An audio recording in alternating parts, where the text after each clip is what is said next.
привет! Сегодня в программе «Правда или ложь» мы будем чистить микроволновую печь народными средствами. Для этого нам понадобится вода, лимон и пищевая сода.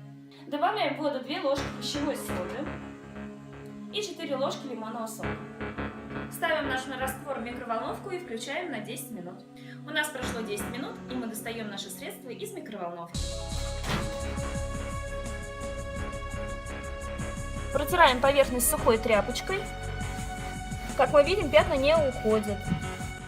Сода и лимон для качественной чистки микроволновки не подходят, поэтому мы говорим этим средством ложь. А с вами была клининговая компания ProTrue. До скорых встреч!